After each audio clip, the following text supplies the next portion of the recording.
Je m'appelle Nicolas et je travaille au service urbanisme d'une administration communale en région Wallonne.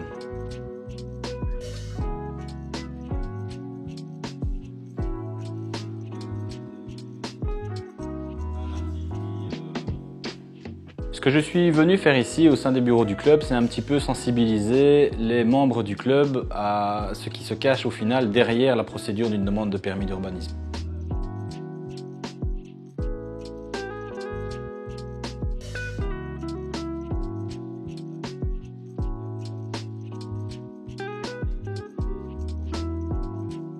Ce qui a été abordé notamment à travers cet atelier, ce sont les actes et travaux soumis à permis d'urbanisme, mais également la procédure complète de A à Z, donc du récépissé de dépôt jusqu'à la décision d'une demande de permis d'urbanisme.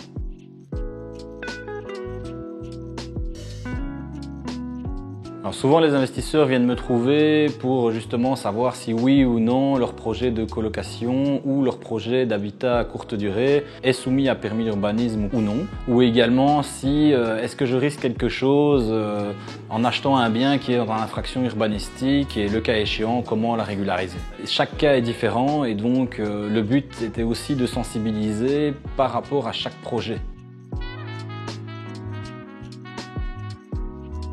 Mon objectif principal, c'était surtout de démystifier ce qui se cache derrière la tour d'ivoire de l'urbanisme. Souvent, les gens ont tendance à croire que c'est opaque, une muraille vis-à-vis de laquelle on ne peut rien savoir. Or, justement, mon but était de démystifier ça et de rendre accessible à un citoyen lambda, ici en l'occurrence un public d'investisseurs, qu'est-ce qu'une demande de permis d'urbanisme et comment est-ce que derrière l'administration, dans nos bureaux, comment est-ce qu'on va la traiter.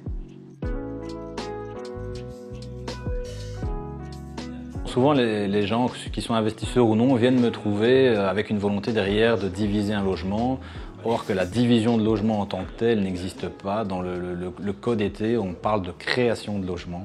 Et effectivement, la création de logement est soumise à permis. Maintenant, voilà, il y a toujours des nuances en fonction du projet et chaque projet est spécifique.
Voilà, tout le monde a pris un petit café.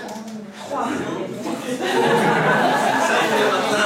C'est la première fois que vous entendez parler d'urbanisme. J'avoue qu'il y a une chose de connaître ses propres règles et de plonger dans d'autres, et ça dépasse l'entendement.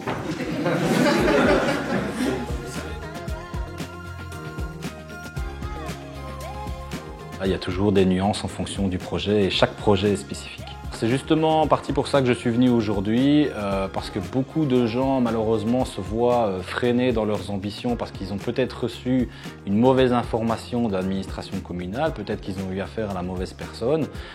Justement, le but étant de clarifier qu'est-ce qui est soumis ou non à permis d'urbanisme, mais également comment augmenter sa probabilité de succès dans le cadre de sa demande de permis d'urbanisme.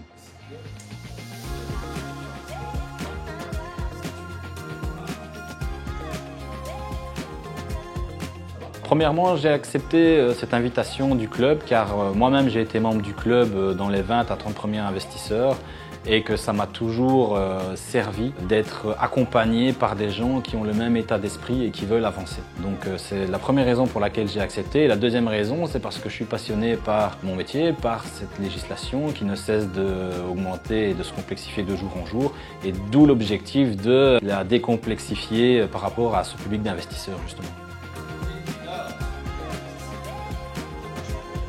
Au tout début de mon expérience avec le club, j'ai vraiment très apprécié cette volonté d'aller vers l'avant, notamment de Florent et Maëri, et aussi leur complémentarité de compétences. Florent étant beaucoup plus axé sur la location courte durée, Maëri sur la colocation. Je trouve qu'on a vraiment un profil d'associés très complémentaire sur lequel justement on touche énormément d'investisseurs.